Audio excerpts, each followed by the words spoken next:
ನಮಸ್ತೆ ಸ್ಪರ್ಧಾ ಮಿತ್ರರೇ. ಸ್ಪರ್ಧಾ ಕಣಜ KSP KPSC ಯೂಟ್ಯೂಬ್ ಚಾನಲ್ಗೆ ಮೊದಲಿಗೆ ತಮಗೆ ಸ್ವಾಗತ. ನಾನು ನಿಮ್ಮ ಸಿದ್ದು ಜಮಾದಾರ್. ಇವತ್ತಿನ ಒಂದು ತರಗತಿಯಲ್ಲಿ ಪೊಲೀಸ್ ನೇಮಕಾತಿ 2025ಕ್ಕೆ ಸಂಬಂಧಪಟ್ಟಂತೆ ಕೆಲವು ವಿಚಾರಗಳನ್ನು ನೋಡ್ಕೊಂಬರೋಣ. ಇನ್ನೂ ಯಾರಾದರೂ ನಮ್ಮ ಚಾನಲನ್ನು ಸಬ್ಸ್ಕ್ರೈಬ್ ಮಾಡಿಲ್ಲ ಅಂತಂದ್ರೆ ಈ ಕೂಡಲೇ ನಮ್ಮ ಚಾನಲನ್ನು ಸಬ್ಸ್ಕ್ರೈಬ್ ಮಾಡ್ಕೊಳ್ಳಿ. ಪೊಲೀಸ್ ನೇಮಕಾತಿ 2025 ಕರ್ನಾಟಕ ಪೊಲೀಸ್ ನೇಮಕಾತಿ ರಿಕ್ರೂಟ್ಮೆಂಟ್ 2025 ಯಾವ್ಯಾವ ವಿಚಾರಗಳು ಯಾವ್ಯಾವ ಎಲ್ಲಿ ಎಷ್ಟೆಷ್ಟು ಹುದ್ದೆಗಳಿದ್ದಾವೆ ಅನ್ನೋದನ್ನು ನೋಡ್ಕೊಂಬರೋಣ. 2 ವರ್ಷದ ವಯೋಮಿತಿ ಸಡಿಲಿಕೆ ಬಗ್ಗೆನೂ ನೋಡ್ಕೊಂಡ್ಬರೋಣ. ಹಂಗಿದ್ರೆ ತಡ ಮಾಡೋದು ಬೇಡ. ಸುಮಾರು ಜನ ಕೇಳ್ತಾ ಇದ್ರಿ ನನ್ನನ್ನು, ಸರ್ ಯಾವಾಗ ಅಪ್ಲಿಕೇಶನ್ ಕರೀತಾನ, ಯಾವಾಗ ಅಪ್ಲಿಕೇಶನ್ ಸ್ಟಾರ್ಟ್ ಆಗ್ತಾವ ಸರ ಅಂತ ಕೇಳಾಕತ್ತಿದ್ರಿ. ಅಪ್ಲಿಕೇಶನ್ ಯಾಕೆ ಸ್ಟಾರ್ಟ್ ಆಗಲ್ಲಕ್ಕ, ಇವತ್ತು ಸ್ಟಾರ್ಟ್ ಆಗಲ್ಲಕ್ಕ, ನಾಳೆ ಯಾಕೆ ಸ್ಟಾರ್ಟ್ ಆಗಲ್ಲಕ್ಕ? ಮೊದಲು ನಿಮ್ಮ ಡಾಕ್ಯುಮೆಂಟ್ಸ್ ಕರೆಕ್ಟ್ ಅದಾವಿಲ್ಲ ಅದು ನೋಡ್ಕೊಳ್ರಿ.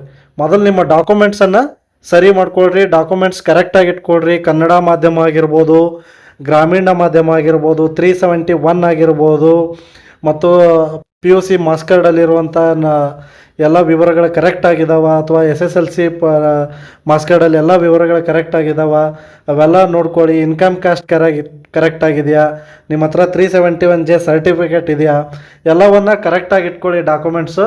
ಅಪ್ಲಿಕೇಶನ್ ನಾಳೆನೇ ಸಡನ್ನಾಗಿ ಕರೆದ್ರೂ ನಿಮಗೆ ಮುಂದೆ ಟೈಮ್ ಇರಲ್ಲ ಡಾಕ್ಯುಮೆಂಟ್ಸ್ನ ಸರಿಪಡಿಸ್ಕೊಳಕ್ಕೆ. ಒಳ್ಳೆ ಅವಕಾಶ ಐತಿ. ಮೊದಲು ಡಾಕ್ಯುಮೆಂಟ್ಸನ್ನು ಕರೆಕ್ಟಾಗಿ ಇಟ್ಕೊಳ್ಳಿ. ಉಲ್ಲೇಖಿತ ಪತ್ರದಲ್ಲಿ ಕರಿತನ 4,000ಕ್ಕಿಂತ ಅಧಿಕ ಹುದ್ದೆ ಕರಿತನ, ಎಲ್ಲೆಲ್ಲಿ ಎಷ್ಟೆಷ್ಟು ಹುದ್ದೆಗಳು ಅಂತಲೂ ಘೋಷಣೆ ಆಗಿದೆ. ಅದ್ರ ಬಗ್ಗೆ ಜಾಸ್ತಿ ತಲೆ ಕೆಡಿಸ್ಕೊಳಕ್ಕೆ ಹೋಗಬೇಡ್ರಿ. ನೀವು ಜಾಸ್ತಿ ಫೋಕಸ್ ಮಾಡಬೇಕಾಗಿರೋದು ನಿಮ್ಮ ಸ್ಟಡಿ ಮೇಲೆ ಫೋಕಸ್ ಮಾಡಿರಿ. ಅಪ್ಲಿಕೇಶನ್ ಇವತ್ತು ಕರೀಲಿ, ನಾಳೆ ಕರೀಲಿ, ಅಪ್ಲಿಕೇಶನ್ ಹಾಕೋದು 1 ಗಂಟೆ ಕೆಲಸ. ಹಾಗಾಗಿ ಅದ್ರ ಬಗ್ಗೆ ಜಾಸ್ತಿ ತಲೆ ಕೆಡಿಸ್ಕೊಳಕ್ಕೆ ಹೋಗಬೇಡ್ರಿ. ಹಂಗಿದ್ರೆ ತಡ ಮಾಡೋದು ಬೇಡ. ಯಾವ್ಯಾವ ಪೋಸ್ಟಲ್ಲಿ ಯಾವ್ಯಾವ ವಿಭಾಗದಲ್ಲಿ ಎಷ್ಟು ಹುದ್ದೆ ಅವ ನೋಡೋಣ. ಟೋಟಲ್ ಪೋಸ್ಟ್ 2032 KSRPಗೆ ಎಷ್ಟು ಕರೆದನಂದ್ರೆ 2032 ಕರೆದನ. ಅದರಲ್ಲಿ ಕಲ್ಯಾಣ ಕರ್ನಾಟಕಕ್ಕೆ ಮತ್ತು ನಾನ್ ಕಲ್ಯಾಣ ಕರ್ನಾಟಕಕ್ಕೆ ಇಂತಿಷ್ಟು ಹುದ್ದೆಗಳಂತೇಳಿ ಡಿವೈಡ್ ಮಾಡಿರ್ತಾರೆ. ಕಲ್ಯಾಣ ಕರ್ನಾಟಕದಲ್ಲಿ 532 KSRP ಹುದ್ದೆಗಳು ಮತ್ತು ನಾನ್ ಕಲ್ಯಾಣ ಕರ್ನಾಟಕದಲ್ಲಿ 1500 ಹುದ್ದೆಗಳು ಕರೆದಿರ್ತಾರೆ. ಟೋಟಲ್ 2 ಸೇರಿಸಿ 2032.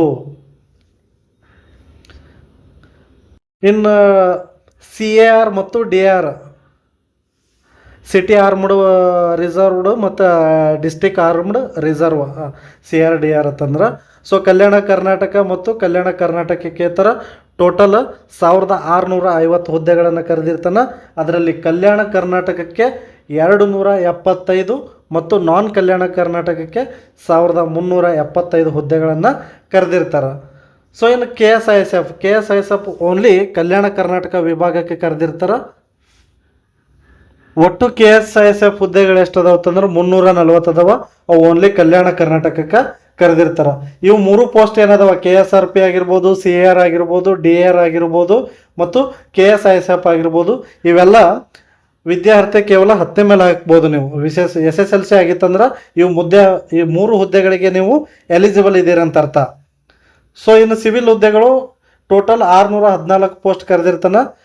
ಸಿವಿಲ್ನ ಬಂದ್ಬಿಟ್ಟು ಕಲ್ಯಾಣ ಕರ್ನಾಟಕ ವಿಭಾಗದಲ್ಲಿ ಮಾತ್ರ ಕರೆದಿರ್ತಾರೆ. ಕಲ್ಯಾಣ ಕರ್ನಾಟಕದಲ್ಲಿ 614 ಪೋಸ್ಟ್ಗಳನ್ನು ಕರೆದಿರ್ತಾರೆ ಸಿವಿಲ್ ಹುದ್ದೆಗಳು. ಸಿವಿಲ್ ಹುದ್ದೆಗಳಿಗೆ ನೀವು ಕಡ್ಡಾಯವಾಗಿ ದ್ವಿತೀಯ PUCಯನ್ನು ಮುಗಿಸಿರ್ಬೇಕಾಗಿರ್ತದೆ.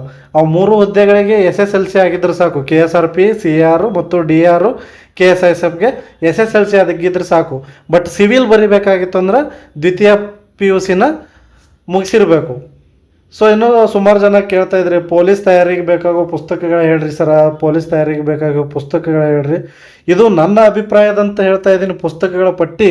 ಬಟ್ ನೀವು ಇದನ್ನೇ ಓದಲೇಬೇಕು ಅಂತೇಳಿ ನಾನು ಖಂಡಿತವಾಗಿ ರೆಫರ್ ಮಾಡ್ತಾ ಇಲ್ಲ. ಕೆಲವು ಪುಸ್ತಕಗಳ ನನಗಿಷ್ಟ ಆಗಿರೋ ಪುಸ್ತಕಗಳನ್ನು ನಾನು ನಿಮಗೆ ರೆಫರ್ ಮಾಡಾಕತ್ತೀನಿ. ಚೆನ್ನಾಗಿರೋ ಪುಸ್ತಕಗಳು, ಇದನ್ನು ನೀವು ತಗೊಳ್ಬೋದು ಅಥವಾ ನೀವು ಬೇರೆ ಪುಸ್ತಕಗಳನ್ನು ರೆಫರ್ ಮಾಡಲೂಬಹುದು. 6ರಿಂದ 2nd PUC ವರೆಗಿನ ಸರ್ಕಾರಿ ಪುಸ್ತಕಗಳು, ಅದರಲ್ಲಿ ರಾಜ್ಯಶಾಸ್ತ್ರ, ಭೂಗೋಳಶಾಸ್ತ್ರ, ಇತಿಹಾಸವನ್ನು ಓದಬೇಕು.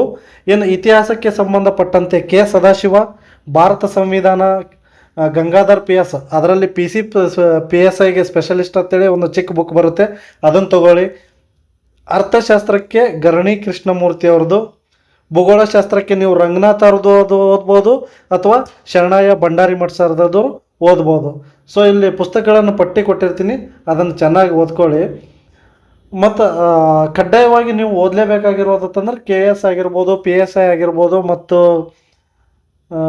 PC ಆಗಿರ್ಬೋದು. ಇವೆಲ್ಲ ಪರೀಕ್ಷೆಗಳ ಹಿಂದೆ ಏನು ನಡೆದಾವೆ ಇವೆಲ್ಲ ಪರೀಕ್ಷೆಗಳು, ಅದ್ರದ್ದು ನೀವು ಪ್ರಶ್ನೋಪತ್ರಿಕೆಗಳ ಸಿರೀಸ್ ಓದಬೇಕಾಗುತ್ತೆ. ಕ್ವೆಶನ್ ಪೇಪರ್ನ ಸಾಲ್ವ್ ಮಾಡೋದ್ರಿಂದ ನಿಮ್ಮ ಪರೀಕ್ಷೆಯ ಮೆಥಡ್ ಈಸಿ ಆಗುತ್ತೆ. ನೀವು ಜಾಸ್ತಿ ಎಷ್ಟು ಕ್ವೆಶನ್ ಪೇಪರ್ ಬಿಡಿಸ್ತೀರಿ ಅಷ್ಟು ನಿಮ್ಗೆ ಪರೀಕ್ಷೆಗೆ ಈಸಿ ಆಗುತ್ತೆ. ಸೊ ಜಿಲ್ಲಾವಾರು ಹಂಚಿಕೆಯಾದ ಪೊಲೀಸ್ ಹುದ್ದೆಗಳ ವಿವರ ಇಲ್ಲಿದೆ. ಸಶಸ್ತ್ರ ಪೊಲೀಸ್ ಕಾನ್ಸ್ಟೇಬಲ್ಗೆ ಎಷ್ಟಿದಾವ, ಯಾವ್ಯಾವ ಡಿಸ್ಟಿಕಲ್ಲಿ ಎಷ್ಟಿದಾವ, ಮತ್ತು ಯಾವ್ಯಾವಲ್ಲಿ ಎಷ್ಟೆಷ್ಟು ಪೋಸ್ಟ್ ಕರೆದಿದ್ದಾನ ಅನ್ನೋದಕ್ಕೋಸ್ಕರ ಒಂದು ಲಿಸ್ಟ್ ಕೂಡ ಇದೆ. ಸೊ ಅದನ್ನು ಚೆನ್ನಾಗಿ ಓದ್ಕೊಳ್ಳಿ. ಇನ್ನೇನು ಕೆಲವೇ ದಿನಗಳಲ್ಲಿ ಅಪ್ಲಿಕೇಶನ್ ಸ್ಟಾರ್ಟ್ ಆಗ್ತಾವೆ, ಅದ್ರ ಬಗ್ಗೆ ಜಾಸ್ತಿ ನೀವು ತಲೆ ಕೆಡಿಸ್ಕೊಳ್ಳೋದು ಬೇಡ. ಒಂದು ಅಂದಾಜಿತ ಒಂದು ಪಟ್ಟಿ ಐತಿ, ಇಂತಿಷ್ಟ ಜಿಲ್ಲೆಯಲ್ಲಿ ಇಂತಿಷ್ಟು ಪೋಸ್ಟ್ ಕರೀತಾನೆ. ಬೆಂಗಳೂರಲ್ಲಿ 700 ಕರೆದಿರ್ತಾನೆ, ಮೈಸೂರಲ್ಲಿ 62, ಹುಬ್ಳಿಯಲ್ಲಿ 35, ಬೆಳಗಾವಿಯಲ್ಲಿ 26. ಇವೆಲ್ಲ ಸಶಸ್ತ್ರ ಪೊಲೀಸ್ ಕಾನ್ಸ್ಟೇಬಲ್ಗಳಿಗೆ ಸಂಬಂಧಪಟ್ಟಂತೆ ಮಾಹಿತಿ ಐತಿ. ಸೊ ನಿಮ್ಮದು ಪ್ಲ್ಯಾನ್ ಏನಿದೆ ಎಕ್ಸಿಕ್ಯೂಟ್ ಮಾಡೋಕ್ಕೆ ಈಸಿ ಆಗಲಿ. ನೀವು ಕೋಲಾರಕ್ಕೆ ಬರಿತೀರೋ ಅಥವಾ ಕಲಬುರಗಿ ಬರಿತೀರೋ, ಬೆಂಗಳೂರು ಸಿಟಿ ಬರಿತೀರೋ, ಅದು ನಿಮಗೆ ಬಿಟ್ಟಿದ್ದು.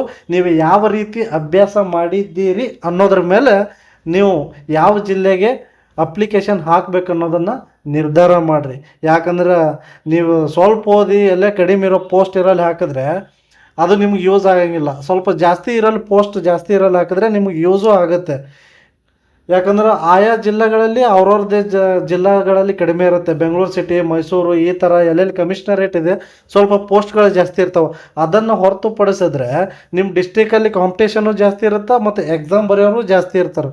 ಸೊ ಹಾಗಾಗಿ ನೀವು ಪರಿಪೂರ್ಣವಾಗಿ ತಯಾರಿ ಆಗಿಲ್ಲಪ್ಪ ಅಂತಂದ್ರೆ ನೀವು ಬೇರೆ ಜಿಲ್ಲೆಯನ್ನು ಆಯ್ಕೆ ಮಾಡಿಕೊಳ್ಳೋದು ಅತ್ಯುತ್ತಮ ಅನ್ನಿಸ್ತದೆ ನನ್ನ ಪ್ರಕಾರ. ಸೊ ನಿಮ್ಗೆ ಇನ್ನೂ ಅವಧಿ ಇರುತ್ತೆ, ಕಾಲಾವಕಾಶ ಇರುತ್ತೆ. ಯೋಚನೆ ಮಾಡಿರಿ ಚೆನ್ನಾಗಿ, ಯಾವ ಪೋಸ್ಟ್ ಎಲ್ಲಿ ಹಾಕಬೇಕು. ಎಲ್ಲ ತಂದು ಬೆಂಗಳೂರಿಗೆ ತುರುಕಬೇಡಿ, ಎಲ್ಲ ಒಯ್ದು ಮೈಸೂರಿಗೆ ತುರುಕಬೇಡಿ. ಒಂದು ಕಡೆ ಅಂದರೆ నేను ಸಿವಿಲ್ನ ಆಯ್ಕೆ ಬೆಂಗಳೂರು ಮಾಡ್ಕೊಂಡಿದ್ರೆ ನೀವು CRDRನ ಡೆಫಿನೆಟ್ಟಾಗಿ ನಿಮ್ಮ ಸ್ವಂತ ಜಿಲ್ಲೆನ ಆಯ್ಕೆ ಮಾಡ್ಕೊಳ್ಳಿ. KSRP ಬಟಾಲಿಯನ್ ವೈಸ್ ಇರುತ್ತೆ, 12 ಬಟಾಲಿಯನ್ ವೈಸು. ಬಟಾಲಿಯನ್ನಲ್ಲಿ ಎಲ್ಲ ಡಿಸ್ಟಿಕಲ್ಲಿ ಬಟಾಲಿಯನ್ಗಳಿಲ್ಲ, ಕೆಲವೊಂದು ಅಕ್ಕಪಕ್ಕದ ನಿಮ್ಮ ಡಿಸ್ಟಿಕಲ್ಲಿ ಬಟಾಲಿಯನ್ಗಳಿದಾವೆ.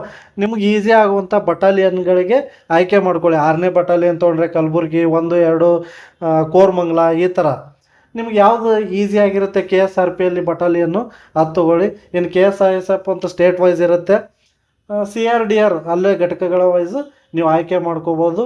ಸೊ ಇನ್ನೂ ಯಾರಾದರೂ ನಮ್ಮ ಚಾನಲನ್ನು ಸಬ್ಸ್ಕ್ರೈಬ್ ಮಾಡಿಕೊಂಡಿಲ್ಲ ಅಂತಂದ್ರೆ ಈ ಕೂಡಲೇ ನಮ್ಮ ಚಾನಲನ್ನು ಸಬ್ಸ್ಕ್ರೈಬ್ ಮಾಡ್ಕೊಳ್ಳಿ. ಇನ್ನು ಪೊಲೀಸ್ ಸ್ಪರ್ಧಾತ್ಮಕ ಪರೀಕ್ಷೆ ನಡೆಯುತ್ತಿರುವ ನಿಮ್ಮ ಸ್ಪರ್ಧಾ ಮಿತ್ರರಿಗೆ ಉಪಯುಕ್ತವಾಗುವ ನಿಟ್ಟಿನಲ್ಲಿ ಈ ಒಂದು ವಿಡಿಯೋ ಇತ್ತಂದ್ರೆ ಅವರಿಗೂ ಈ ವಿಡಿಯೋವನ್ನು ಶೇರ್ ಮಾಡಿ.